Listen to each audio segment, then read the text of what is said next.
जय हिंद दोस्तों, स्वागत है आप सभी का एक बार फिर से लक्ष्य क्लासेस के यूट्यूब चैनल पर। तो आज ज्योग्राफी से रिलेटेड एक बेसिक करंट अफेयर्स की हम लोग चर्चा करेंगे। जैसा कि आप लोगों ने थंबनेल पर देख ही लिया होगा कि आज हम जो हमारे टाइगर रिजर्व्स हैं, बाघ अभ्यारण्य हैं, बाघ रिजर्व्स हैं, उन पर चर्चा करेंगे। और इसका एक उद्देश्य ये रहा है या इसके पीछे कारण ये रहा है कि आज हम इस पर चर्चा कर रहे हैं कि अभी राजस्थान के चौथे टाइगर रिजर्व को मान्यता दे दी है एनटीसीए ने। एनटीसीए क्या होता है इस पर भी हम आगे चर्चा करेंगे, लेकिन जल्दी से शेयर कर दीजिए अपने दोस्तों के बीच में और लाइक ज़रूर कीजिए, ठीक है। लाइक करना मत भूलिए और जिन्होंने अभी सब्सक्राइब नहीं किया है वो सब्सक्राइब जरूर कर लें। इससे पहले हम आगे बढ़ें, डिटेल्स पर पढ़ें, बेसिक या प्रमुख तथ्यों पर आगे बढ़ें, इससे पहले देख लेते हैं कि जो समाचारों में सुर्खियों में बने रहती हैं चीज़ें वो क्या है। जैसे कि अगर हम बात करें कि जो टाइगर रिजर्व्स हैं मेनली, उनमें भारत में टोटल जो टाइगर रिजर्व्स हैं उनमें कितने टाइगर्स हमारे यहाँ निवास करते हैं, तो 2967, ठीक है। इतने टाइगर 2967 टाइगर रिजर्व जो है 2967 टाइगर्स हमारे यहाँ निवास करते हैं। भाई ये डाटा कहाँ से आया? 2018 में एक रिपोर्ट आई, एस्टीमेट आया, 2018 में एक रिपोर्ट आई, जिस रिपोर्ट के अनुसार ये आया कि भारत जो है 2967 बाघों का घर है, जो कि पूरे विश्व में लगभग 70% से अधिक आबादी को रखता है। लगभग 80% तक बाघ जो है भारत में, या 70% से ज़्यादा, 80% के से कम बाघ जो है पूरे विश्व में भारत में ही पाए जाते हैं। यानी कि विश्व में सबसे ज़्यादा बाघ जो पाए जाएंगे वो कहाँ पाए जाएंगे?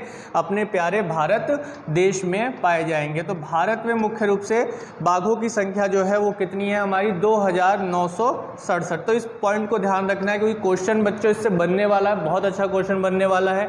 और इसके साथ ही ये भी देखा गया कि भारत ने बहुत तेज़ी से काम किया है एक समझौते पर, और वो समझौता क्या था कि 2010 में एक समझौता हुआ था रूस के मॉस्को में, ठीक है। कहाँ? रूस में समझौता हुआ था, रूस की राजधानी मॉस्को में एक समझौता हुआ था, एक सम्मेलन हुआ था। और उस सम्मेलन में विश्व के 12 देश और भारत, यानी कि टोटल जो है 13 देश उसमें शामिल हुए थे, जहाँ पर बाघ निवास करते हैं, जिन देशों में बाघ निवास करते हैं। जब बाघ उन देशों में निवास करते हैं तो इन 13 देशों ने मिलकर ये निर्णय लिया कि हम जो है 2022 तक, कितने वर्ष तक? वर्ष 2022 तक हम बाघों की संख्या को बढ़ा देंगे। यानी कि अभी जो उनके यहाँ बाघ हैं उसका इंटू 2 कर देंगे, यानी कि 2 गुना कर देंगे, बढ़ा देंगे। तो इसी चीज़ को देखते हुए अगर हम देखें तो 2010 में भारत में अगर बाघों की संख्या को देखें तो 1706 थी। अब 2018 तक की जो रिपोर्ट आई उसमें हमने बाघों को अन्य विश्व के जो 12 अन्य देश हैं जहाँ पर बाघ निवास करते हैं उनकी अपेक्षा हमने ज़्यादा, बहुत तेज़ी से बाघों को, अपने यहाँ बाघों का संरक्षण किया और उनको आगे, उनकी संख्या को आगे बढ़ाया। इसी मैप में आप देख सकते हो यहाँ पर कि जो मध्य प्रदेश रहा वो है एक बार फिर से टाइगर स्टेट की कैटेगरी में आ गया 2018 की रिपोर्ट के अनुसार। यानी हर 4 साल पर क्या होता है कि रिपोर्ट तय की जाती है, बाघों की संख्या को गिना जाता है और उनका आंकड़ा निकाला जाता है। बाघ पर्यावरण के लिए बहुत ही ज़्यादा महत्वपूर्ण है। वह जंगल के पारिस्थितिकी तंत्र को बनाए रखने के लिए, एक उच्च खाद्य श्रृंखला को बनाए रखने के लिए भी बहुत ही ज़्यादा महत्वपूर्ण होते हैं। तो यहाँ पर मध्य प्रदेश की अगर हम बात करें तो 526 सबसे ज़्यादा जो टाइगर रिजर्व हैं वो 526 टाइगर रिजर्व, माफ कीजिए टाइगर रिजर्व कह रहा हूँ मैं, बाघ जो है टाइगर रिजर्व्स में सबसे ज़्यादा बाघ कितने? 526 बाघ जो है टाइगर हैं वो किस राज्य में निवास करते हैं? मध्य प्रदेश में सबसे ज़्यादा। इसके बाद जो दूसरा नंबर आता है वो कर्नाटका का नंबर आता है, जहाँ पर कितने हैं? 524 टाइगर रिजर्व से। घबराइए नहीं, ये सारी चीज़ें आप चाहे तो नोट डाउन कर सकते हैं अभी, नहीं तो आगे स्लाइड्स में आगे दिखाऊंगा। स्लाइड्स की आप फोटो स्क्रीनशॉट भी ले सकते हैं, फोटो ले सकते हैं, उसका क्लियर है, वहाँ पर आप लोग आराम से देख सकते हैं। तो यहाँ पर मध्य प्रदेश पहला राज्य है, दूसरा कर्नाटका है और तीसरा राज्य आता है उत्तराखंड। तो ये सीक्वेंस हमें ध्यान रखना है। अभी मध्य प्रदेश, कर्नाटक है ना, फिर उसके बाद आ जाता है राज्य कौन सा? उत्तराखंड। उत्तराखंड में अगर बाघों की संख्या आपको यहाँ पे स्पष्ट रूप से दिख जानी चाहिए, अभी वर्तमान में जो बनी हुई है वो कितनी बनी हुई है? 442 बनी हुई है। 442 यहाँ पर बाघों की संख्या बनी हुई है। इसके बाद अगर हम चौथे नंबर की बात करें तो चौथे नंबर पर जो राज्य आता है वो आता है महाराष्ट्र, जहाँ पर 312 बाघ 2018 की एस्टीमेट्स के अकॉर्डिंग आते हैं। और ये एस्टीमेट जो है हर 4 साल पर तैयार होता है। अभी 2022 चल रहा है तो 2022 के अंत तक एक और रिपोर्ट आ जाएगी जिसमें हम ये देख पाएंगे कि पिछले 4 सालों में अभी जो संख्या है 2967 जो गिनी गई, इसके अकॉर्डिंग और कितनी संख्या हो सकती है, या अभी वर्तमान में जो संख्या है वो कितनी और बढ़ गई है या घट गई है, कौन सा राज्य अव्वल रहा है, वो सारी चीज़ें जो है हमें इस पर देखने को मिलेगी अभी आने वाली रिपोर्ट पर। तो आगे चलते हैं हम लोग कि अभी जो सुर्खियों में खबर बनी रही है वो क्या बनी रही है कि भाई Ramgarh Vishdhari wild life sanctuary, ठीक है, रामगढ़ विषधारी वाइल्ड लाइफ यानी कि वन्य जीव अभ्यारण्य, वो उसको अभी नोटिफाइड किया गया है 4th tiger reserve of Rajasthan, यानी राजस्थान के 4थे टाइगर रिजर्व के रूप में इसे अभी नोटिफाई किया गया है। तो यहाँ पर अगर हम देखें तो ये भारत का 52वां, ठीक है, टाइगर रिजर्व है। हालांकि राजस्थान राज्य ने इसे बहुत पहले ही यानी कि 2021 में इसे मान्यता दे दी थी, लेकिन राज्य के बाद अगर किसी टाइगर रिजर्व को राष्ट्रीय स्तर पर या विश्व स्तर पर मान्यता मिलती है तो भारत सरकार की एक संस्था है NTCA, national tiger conservation authority, यही जो है टाइगर रिजर्व को पूर्ण रूप से मान्यता देता है कि हाँ अब जो है टाइगर रिजर्व इसको हमने बना दिया है। तो अभी 53वां भी टाइगर रिजर्व बन चुका है। टोटल हमारे यहाँ भारत में कितने टाइगर रिजर्व हैं? 53 हैं, ठीक है। 53 छत्तीसगढ़ में है, गुरु घासीराम, उस पर भी हम आगे अभी चर्चा करेंगे। तो यहाँ तक जो कंसेप्ट हैं वो बेसिक जो डिटेल्स हैं मैंने अभी आपको सुर्खियों से रिलेटेड बताया कि क्या चीज़ें हैं। तो क्या है बाघ रिजर्व? अगर हम बाघ रिजर्व की परिभाषा को देखें तो भाई बाघ रिजर्व होते क्या हैं? बड़ा कन्फ्यूजन होता है कि भाई नेशनल पार्क भी हैं, वाइल्ड लाइफ सेंचुरी भी हैं, तो उन चीज़ों के कन्फ्यूजन को हमने यहाँ पे दूर करना है, ठीक है। तो पहला ही जो सिंपल डेफिनेशन हो जाता है हमारा क्या कि बाघों के संरक्षण के लिए जो भी हमारे राष्ट्रीय उद्यान है, यानी कि अंग्रेजी में इसे बोलें तो नेशनल पार्क है, ठीक है, नेशनल पार्क हैं, और वन्य जीव अभ्यारण्य हैं, यानी कि वाइल्ड लाइफ सेंचुरी की अगर हम यहाँ पे बात करें तो वन्य जीव अभ्यारण्य है को अगर केवल बाघों के लिए संरक्षित किया जाए, यानी कि टाइगर रिजर्व को मान लिया कि कोई ये जो पूरा क्षेत्र है ये कोई नेशनल पार्क है, ठीक है, नेशनल पार्क है, इसके किसी हिस्से को या फिर पूरे नेशनल पार्क को किसके लिए रिजर्व कर दिया गया? टाइगर्स के लिए रिजर्व कर दिया गया कि भाई टाइगर्स का यहाँ पे संरक्षण किया जाएगा, उनकी आबादी को बढ़ाया जाएगा। तो उसको हमने क्या बोल दिया? बाघ रिजर्व बोल दिया, टाइगर रिजर्व बोल दिया। यानी कि राष्ट्रीय उद्यान या वन्य जीव अभ्यारण्य, वाइल्ड लाइफ सेंचुरी ही क्या होते हैं? टाइगर रिजर्व होते हैं। बस क्या अंतर आ जाता है कि उनको स्पेशलाइज किया गया है किसके लिए? बाघों के संरक्षण के लिए। अब चूंकि हम जानते हैं कि भाई इंडिया का जो नेशनल एनिमल है वो क्या है? टाइगर ही है, तो भाई टाइगर को बनाए रखना हमारी अच्छी खासी जिम्मेदारी है। और उसके साथ साथ जो है ये पर्यावरण और पारिस्थितिकी के लिए बहुत ही महत्वपूर्ण है, क्योंकि जंगल में जो एक आबादी है उसके संरक्षण के लिए बहुत ही सहायक सिद्ध होता है। उसको बनाए रखने के लिए, एक इकोसिस्टम को बनाए रखने के लिए भी ये बहुत ही सहायक सिद्ध होता है। और इसके साथ साथ ये वाटर साइकिल में भी बहुत ज़्यादा सहायक होता है। इसी के साथ अगर हम बात करें तो देश में बाघों की घटती आबादी के कारण विभिन्न क्षेत्रों में टाइगर रिजर्व बनाए जाते हैं। और वर्तमान में भारत में कुल कितने टाइगर रिजर्व है? 53। तो 53 बाघ संरक्षित क्षेत्र हैं, यानी कि टाइगर रिजर्व हैं। बाघ संरक्षित क्षेत्र अंग्रेजी में हम लिख सकते हैं टाइगर रिजर्व्स, ठीक है। तो कितने टाइगर रिजर्व हैं? 52 टाइगर रिजर्व हैं, जिसको आप स्पष्ट रूप से जानते हैं, देखते हैं। और लास्ट में मैं आपको एक मैप दिखाऊंगा, उस मैप में लगभग सभी टाइगर रिजर्व्स दिखा दिए गए हैं, बता दिए गए। उसका स्क्रीनशॉट लेके आप नोट्स भी बना सकते हैं। नोट्स बनाने से अच्छा ये होता है कि आप उनको मैप पर लोकेट करें, मैप पर एक एक करके आप देख लेंगे तो आपको जो है बहुत अच्छे से चीज़ें क्लियर होती चली जाएंगी। तो प्रमुख तथ्य अगर आप नोट करना चाहें तो यहाँ पे नोट कर सकते हैं कि कौन कौन से वर्तमान में चीज़ें हो सकती हैं। तो जैसे अभी हमने लिखा कि 53 टाइगर रिजर्व हैं देश में। इसके अलावा देश का सबसे नवीनतम टाइगर रिजर्व 53वां टाइगर रिजर्व कौन सा है, जिसे हाल ही में अभी छत्तीसगढ़ में गुरु घासीदास राष्ट्रीय उद्यान और तिमोर पिंगला वन्य जीव अभ्यारण्य, ठीक है, इन दोनों को क्या कर दिया गया है? प्लस कर दिया गया है, यानी कि संयुक्त कर दिया गया है। इन दोनों के क्षेत्रों को संयुक्त करके बनाया गया है, घोषित किया गया है, क्या? टाइगर रिजर्व घोषित किया गया। मैंने अभी आप लोगों को बताया, डेफिनेशन में समझाया कि टाइगर रिजर्व होते क्या है। तो अब क्या किया गया है कि भाई गुरु घासीदास नेशनल पार्क और तिमोर पिंगला वन्यजीव अभ्यारण्य, इन दोनों के कुछ कुछ हिस्से को लेकर एक क्षेत्र बना दिया गया। ये मान लीजिए पूरा क्षेत्र गुरु घासीदास का है, ये पूरा क्षेत्र जो है तिमोर पिंगला वन्यजीव अभयारण्य का है। तो इन दोनों क्षेत्रों में ये देखा गया कि भाई टाइगर्स का जो एक कोर एरिया है, यानी कि बाघ जो निवास करते हैं वो यहाँ निवास करते हैं, तो हम इस क्षेत्र को जो है क्यों ना टाइगर रिजर्व घोषित कर दे। तो इन दोनों क्षेत्रों का किसका गुरु घासीदास राष्ट्रीय उद्यान और तिमोर पिंगला वन्यजीव अभयारण्य कुछ हिस्सों को लेकर यहाँ पे क्या बना दिया गया, इसे टाइगर रिजर्व बना दिया गया संयुक्त रूप में, या फिर पूर्ण रूप से ले लिया गया। लेकिन हम इसे जो नाम से जानेंगे वो गुरु घासीदास टाइगर रिजर्व के नाम से ही मुख्य रूप से जानेंगे। तो आप लोग अगर पेपर में बनता भी है तो क्या लिखेंगे, गुरु घासीदास राष्ट्रीय उद्यान पर आंसर लगाना है, वही 53वां टाइगर रिजर्व है। हालांकि अगर डिटेल में आए, क्वेश्चन को पलटने की कोशिश करे या उससे रिलेटेड जो चीज़ें हैं उसको बदलने की कोशिश करे, थोड़ा सा एग्जामिनर घुमाना चाहेगा तो ऑप्शन में गुरु घासीदास न देकर तिमोर पिंगला भी दे सकता है। ठीक है, तो वहाँ पर बस सतर्क रहना है, अपनी नॉलेज को, अपने कंसेप्ट को क्लियर रखना है, आपका क्वेश्चन कहीं नहीं जाएगा, सब यहीं से रहेगा। इसके बाद 52वें की अगर हम बात करें, 52वां टाइगर रिजर्व राजस्थान में रामगढ़ विषधारी अभयारण्य।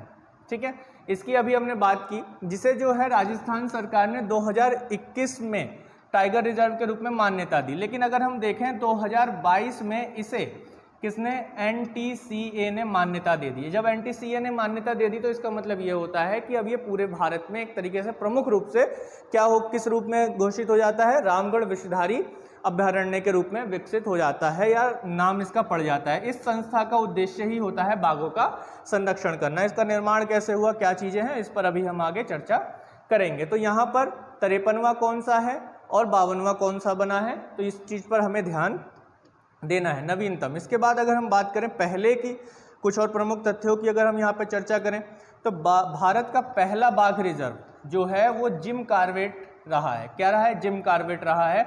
और इसके साथ साथ अगर आप यहाँ पे एक चीज़ और ध्यान रखना चाहें तो पहला नेशनल पार्क, भारत का राष्ट्रीय उद्यान भी क्या रहा है, जिम कॉर्बेट रहा है, जिसे 1936 में बनाया गया था। कब बनाया गया था, 1936 में इसे भारत का पहला नेशनल पार्क का दर्जा दिया गया था, और 1973 में इसे पहला टाइगर रिजर्व भारत में बनाया गया, जो कि प्रोजेक्ट टाइगर के शुरू होने के बाद बना। तो प्रोजेक्ट टाइगर क्या होगा, इस पर भी अभी हम चर्चा करेंगे। ठीक है, सारे कंसेप्ट को यहाँ पे क्लियर करते हुए चलेंगे हम लोग। बस शेयर कर दो अपने दोस्तों के बीच में थोड़ा, ठीक है, ताकि चीज़ें बढ़ें, आगे बढ़ें, हमें ही मोटिवेशन मिले, और लाइक्स ज़्यादा से ज़्यादा आप लोग करें जरूर। जिन लोगों ने लाइक नहीं किया लाइक कर दो, जल्दी से शेयर कर दो। ठीक है, इसके बाद अगर हम चर्चा करें तो क्षेत्रफल की दृष्टि से भारत का सबसे बड़ा टाइगर रिजर्व कौन सा है, नागार्जुन श्रीशैलम टाइगर रिजर्व, जो कि किस राज्य में आएगा, यह आएगा आंध्र प्रदेश में आएगा। किस में आएगा, आंध्र प्रदेश में आएगा। जल्दी से नोट डाउन करते रहना साथ साथ में, या फिर स्क्रीनशॉट ले लेना, लेकिन चीज़ों को समझना है। क्षेत्रफल की दृष्टि से सबसे बड़ा टाइगर रिजर्व कौन सा है, नागा अर्जुन सागर श्रीशैलम, जो कि आंध्र प्रदेश राज्य में ये टाइगर रिजर्व है। इसके अलावा क्षेत्रफल की दृष्टि से सबसे छोटा टाइगर रिजर्व कौन सा है, पेंच टाइगर रिजर्व। ठीक है, जो कि महाराष्ट्र राज्य में आता है। किस में आता है, महाराष्ट्र राज्य में आता है, सबसे छोटा टाइगर रिजर्व। ठीक है, सबसे बड़ा का अगर याद रखोगे तो भाई छोटे को भी याद रखना जरूरी रहता है, क्योंकि क्वेश्चन जो है दोनों में से किसी से भी पूछ सकता है। इसके बाद आगे की अगर हम चर्चा करें तो विश्व में सर्वाधिक ऊंचाई पर स्थित टाइगर रिजर्व, कहाँ, सर्वाधिक ऊंचाई पर स्थित टाइगर रिजर्व है नामदफा टाइगर रिजर्व, जो कि किस राज्य में है, अरुणाचल प्रदेश में है ना। अरुणाचल प्रदेश भारत का सबसे पश्चिमी राज्य है ना, सबसे पश्चिमी राज्य है। 7 सिस्टर्स में से एक आता है, या कहा जाए तो उत्तर पूर्व राज्यों में आता है, नॉर्थ ईस्ट स्टेट्स में है वो। ठीक है, तो नामदफा जो राष्ट्रीय उद्यान है, टाइगर रिजर्व है, वो सबसे ऊंचाई पर स्थित, सबसे ऊंचाई पर स्थित टाइगर रिजर्व है भारत का। ठीक है, भारत का सबसे ऊंचाई पर स्थित टाइगर रिजर्व है। इसी के साथ अगर हम बात करें तो देश में कुल 18 राज्यों में बाघ पाए जाते हैं। इसके अतिरिक्त कैलाश सांखला, इन व्यक्ति का नाम आप लोगों को बहुत तेजी से याद रखना है, अच्छे से याद रखना है, क्योंकि इनको टाइगर मैन ऑफ इंडिया कहा जाता है। क्यों कहा जाता है उस पर अभी बताएंगे, लेकिन कैलाश सांखला को टाइगर मैन ऑफ इंडिया कहा जाता है। ठीक है, जैसे सलीम अली साहब को क्या कहा जाता है, वर्ल्ड मैन ऑफ इंडिया, उसी तरीके से टाइगर मैन ऑफ इंडिया जो है किसे कहा जाता है, कैलाश सांखला को कहा जाता है ना। ऐसा बैटमैन वाला या फिर पैंथर वाला वो मार्वल मूवी में जो आता है वैसा टाइगर, वैसा मैन नहीं है।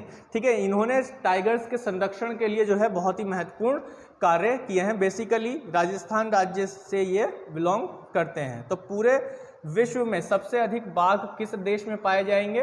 भारत में पाए जाते हैं। ठीक है, इसके अतिरिक्त अगर हम देखें तो 2019 में 2018 की जो रिपोर्ट आई, मैंने आप लोगों को बताया, ठीक है, 2018 में गणना की गई, 2018 की जो रिपोर्ट थी जो 2019 में आई, उसमें भारत में बाघों की संख्या कितनी निर्धारित की गई, कितनी देखी गई? 2967 बाघों की संख्या है अभी वर्तमान में भारत में। तो इस कंसेप्ट को ध्यान रखना है अच्छे से, कई बार रिपीट कर दिया है मैंने।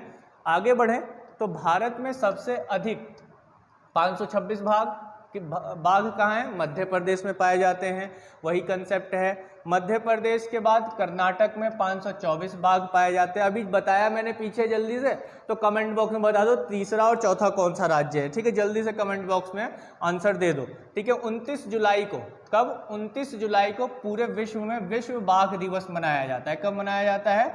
29 जुलाई को मनाया जाता है। 29 जुलाई को प्रतिवर्ष विश्व बाघ दिवस मनाया जाता है, वर्ल्ड टाइगर डे के रूप में मनाया जाता है। तो इस पॉइंट को भी नोट डाउन करना है, क्वेश्चन बड़े आराम से दिवस से बन सकता है। ठीक है, प्रोजेक्ट टाइगर की अगर हम यहाँ पे बात करें, अभी मैंने अभी बोला कि जो पहले टाइगर रिजर्व बने वो प्रोजेक्ट टाइगर के अकॉर्डिंग बने, या प्रोजेक्ट टाइगर को शुरू किया गया। प्रोजेक्ट टाइगर को शुरू क्यों किया गया? प्रोजेक्ट टाइगर को शुरू किया गया बाघों के संरक्षण के लिए। तो किस प्रकार का संरक्षण और कब शुरू किया गया इसे? तो भारत सरकार ने 1973 में, कब शुरू किया? ये 1973 में। बहुत बार पूछा गया है भारत में प्रोजेक्ट टाइगर किस वर्ष शुरू किया गया? तो प्रोजेक्ट टाइगर लॉन्च किया, जिसके तहत भारत के राष्ट्रीय पशु बाघ के संरक्षण के लिए कई कदम उठाए गए। ठीक है, भारत का राष्ट्रीय पशु है बाघ, तो उसके संरक्षण के लिए प्रोजेक्ट टाइगर को कब शुरू किया गया? 1973 में शुरू किया गया। इसके बाद यदि हम बात करें तो राजस्थान राज्य के जोधपुर के रहने वाले हैं कौन? अभी मैंने नाम लिया था, टाइगर मैन ऑफ इंडिया कौन है? कैलाश सांखला। तो इनके नेतृत्व में पहली बार, उस समय 1973 में इंदिरा गांधी जी प्रधानमंत्री थी, उन्होंने प्रोजेक्ट टाइगर को शुरू किया। किसके नेतृत्व में? कैलाश सांखला के नेतृत्व में। और इन्हीं के इसी कारण इनको क्या कहा जाता है? टाइगर मैन ऑफ इंडिया, क्योंकि इन्होंने संरक्षण के लिए बहुत ही ज़्यादा काम किया बाघों के। तो ये कार्यक्रम 1973 में शुरू हुआ, इसीलिए कैलाश सांखला को टाइगर मैन ऑफ इंडिया कहा जाता है। तो एक बार फिर से यहाँ पर चर्चा हो गई है, तो नाम अब अच्छे से दिमाग में बैठ जाना चाहिए। कैलाश सांखला भारत के टाइगर मैन ऑफ इंडिया है। इसके बाद अगर आगे बात करें तो 1973 में जब प्रोजेक्ट टाइगर लॉन्च किया गया, तब पूरे भारत में 9 टाइगर रिजर्व घोषित किए गए टोटल। यानी कि 1973 में जो टाइगर रिजर्व बनाए गए थे पूरे भारत में, टोटल 9 बनाए गए थे, जिसमें से पहला कहाँ पे स्थापित किया गया? जिम कार्बेट में स्थापित किया गया है ना। हम इसको पीछे पढ़कर आ रहे हैं कि पहला कौन सा है। ठीक है, जिम कार्बेट में इसको लॉन्च किया गया या शुरू किया गया था। इसी के साथ आगे बढ़ें तो यह 9 टाइगर रिजर्व कहाँ कहाँ थे? मानस कहाँ है? असम में। देखेंगे हम यहाँ पर कि अलग अलग राज्यों में इनको स्थापित किया गया। साथ में 9 है, 9 अलग अलग राज्यों में। पालामू कहाँ? झारखंड में। ठीक है, जिनको नहीं पता है इनके जगह और स्थान, तो उनको आप नोट डाउन करते हैं। रणथंभौर राजस्थान में, नाम से ही पता चल रहा है। ठीक है, राजस्थान में। इसके बाद बांदीपुर कर्नाटक में। ठीक है, कर्नाटक में बांदीपुर। इसके बाद कान्हा की अगर हम बात करें तो मध्य प्रदेश में। कहाँ है ये? मध्य प्रदेश में है। और मेलघाट की बात करें तो महाराष्ट्र में, महाराष्ट्र राज्य में। और जिम कार्बेट की अगर हम बात करें तो जैसा कि मैंने बताया अभी उत्तराखंड में है। सुंदरवन की बात करें तो पश्चिम बंगाल में है। कहाँ है? पश्चिम बंगाल में है। और सिंपलीपाल टाइगर रिजर्व है ओडिशा में। कहाँ है? ओडिशा में। तो जल्दी जल्दी नोट डाउन आप लोगों ने कर ही लिया होगा, नहीं किया है तो स्क्रीनशॉट ले लेना और बाद में इसे नोट डाउन कर लेना। तो ये 9 राज्यों में 9 टाइगर रिजर्व जो है खोले गए थे, शुरुआत में स्थापित किए गए थे, स्थापना की गई थी। तो अब बात करते हैं एनटीसीए की। बहुत बार आ चुके हैं एनटीसीए जी। तो इनका पूरा नाम जो है हिंदी में राष्ट्रीय बाघ संरक्षण प्राधिकरण है, और इंग्लिश में देखें तो national tiger conservation authority. National tiger conservation authority यानी कि बाघों को संरक्षित करने के लिए एक प्राधिकरण बनाया गया राष्ट्रीय स्तर पर, उसकी हम यहाँ पे चर्चा करेंगे। तो एनटीसीए का गठन जो है वन्य जीव संरक्षण अधिनियम, वाइल्ड लाइफ प्रोटेक्शन एक्ट 1972। कौन सा act? Wild life protection act. Wild life protection act 1972 1972, तो 1972 में वाइल्ड लाइफ प्रोटेक्शन एक्ट को लाया गया और इसके अंतर्गत ही NTCA की स्थापना की गई। किसकी स्थापना की गई? NTCA की। तो ये प्रश्न भी बहुत बार पूछा जा चुका है कि वन्यजीव संरक्षण अधिनियम 1972 या वन्यजीव संरक्षण के लिए अधिनियम कब लाया गया, वर्ष को बहुत बार पूछा गया है। तो प्रश्न को ध्यान से रखिए और जो भी कंसेप्ट बताए जा रहे हैं उनको अच्छे से नोट डाउन भी करते रहिए। तो NTCA की अगर हम बात करें तो इसके अध्यक्ष जो होते हैं भारत के पर्यावरण मंत्री होते हैं। तो जल्दी से कमेंट बॉक्स में बता दीजिए अभी पर्यावरण मंत्री कौन है भारत के, ठीक है। तो पर्यावरण राज्य मंत्री जो है इसके उपाध्यक्ष होते हैं, जो राज्य मंत्री होते हैं। जल्दी से कमेंट करके बताइए तो कौन है? भूपेंद्र यादव, ठीक है। भूपेंद्र यादव जी जो हैं अभी वर्तमान में पर्यावरण मंत्री के रूप में कार्यरत हैं। इसके बाद आगे की अगर हम बात करें तो इसमें संसद के 3 सदस्य भी इसमें शामिल होते हैं और अन्य सदस्य भी शामिल होते हैं जो पर्यावरण वगैरह के जानकार होते हैं। तो ये हम यहाँ पर तक देखते हैं कि NTCA क्या है। तो NTCA की स्थापना जो है 1972 में वन्यजीव संरक्षण अधिनियम के अंतर्गत की गई। NTCA का पूरा नाम राष्ट्रीय बाघ संरक्षण है और इसका उद्देश्य क्या है? बाघों का संरक्षण करना और जो भी बाघ रिजर्व हैं उनको राष्ट्रीय स्तर पर मान्यता प्रदान करना। तो यहाँ तक हमने देखा कि एक बाघ रिजर्व या बाघ टाइगर्स क्या हैं, कैसे हैं और कैसे उनको मान्यता देती है। कुछ प्रमुख तथ्य मैंने आपके पास रखे हैं, आपके सामने रखे हैं। सबसे नवीनतम कौन कौन से हैं वो सारे कंसेप्ट आपके समक्ष रखे। तो ये टाइगर रिजर्व्स इन इंडिया का मैप है, यानी कि टाइगर रिजर्व कहाँ कहाँ हैं भारत में उसका ये मैप दिया गया है, ठीक है। टोटल जो है हमारे यहाँ कितने टाइगर रिजर्व्स हैं बच्चे? टोटल जो है हमारे यहाँ 53 टाइगर रिजर्व हैं, 53 टाइगर रिजर्व हैं, जिनमें से 2 नए कौन कौन से हैं वो आपने ध्यान रखना है, ठीक है। 52वां कौन सा है? राजस्थान में है, ठीक है। जल्दी से कमेंट बॉक्स में बताओ 52वां कौन सा है। और 53वां कौन सा है वो किस राज्य में है? वह छत्तीसगढ़ राज्य में है। तो जल्दी से कमेंट बॉक्स में ये और बताते हुए चलो इनका नाम कि इनके नाम क्या क्या हैं। तो नवीनतम हमें ध्यान रखना है करंट अफेयर्स की दृष्टि से। अगर हम देखें सबसे ज़्यादा टाइगर रिजर्व किस राज्य में पाए जाएंगे, ठीक है, उसको हमें ध्यान में रखना है। इसके अलावा अगर हम बात करें तो सबसे कम कहाँ पाए जाएंगे या फिर दूसरे नंबर पे कहाँ पे पाए जाएंगे, क्षेत्रफल की दृष्टि से कहाँ पर है, ठीक है। क्षेत्रफल की दृष्टि से कौन से राज्य में वो पाया जाएगा। इसके अतिरिक्त क्षेत्रफल की दृष्टि सबसे बड़ा कहाँ पर है। तो ये टाइगर रिजर्व्स आपको ध्यान में रखने, सारे कंसेप्ट ध्यान में रखने। तो इस मैप को जो है आप लोग स्क्रीनशॉट ले लीजिएगा, फिर इसके बाद आप चाहे तो अपने अपने मैप पर देख सकते हैं। नहीं तो सामान्य डिटेल जो है, लिस्ट जो है मैं आपको टेलीग्राम पर सेंड भी कर दूंगा और इसकी PDF फाइल भी सेंड कर दूंगा मैं टेलीग्राम पर। टेलीग्राम पर जाने के लिए आप हमें जो है सर्च कर सकते हैं, जो लोग पहली बार देख रहे हैं LAKSHYA00, ठीक है। बिना किसी स्पेस के ये सब करना है, कोई भी स्पेस नहीं देना है इनके बीच में। आप सर्च करेंगे तो हमारा लक्ष्य क्लासेस का चैनल जो है आपको सामने दिख जाएगा। उसके अलावा आप डेली क्विज में भी ज्वाइन कर सकते हैं। तो उसके लिए QUIZ क्विज करके क्विज_ लक्ष्य LAKSHYA, ठीक है, ये सर्च करेंगे तो भी हमारा चैनल जो है आपको क्विज वाला चैनल मिल जाएगा, ग्रुप मिल जाएगा, उसे आप ज्वाइन कर सकते हो। और उसे ज्वाइन करने के बाद आप डेली जो है क्विज को भी अटेम्प्ट कर सकते हो, जो शाम को होता है। जनरल नॉलेज से रिलेटेड बेसिक क्वेश्चंस वहाँ पे मैं अपलोड करता हूँ, जो आप कमेंट कीजिए, उसमें आंसर दीजिए और अपनी डिटेल्स को जानिए। तो मैं यहाँ तक आप लोगों को ये बेसिक जो डिटेल्स थी वो मैंने आप लोगों को यहाँ पे समझाया। तो वीडियो यदि आप लोगों को अच्छी लगी हो तो लाइक, शेयर और सब्सक्राइब करना ना भूलें। जय हिंद।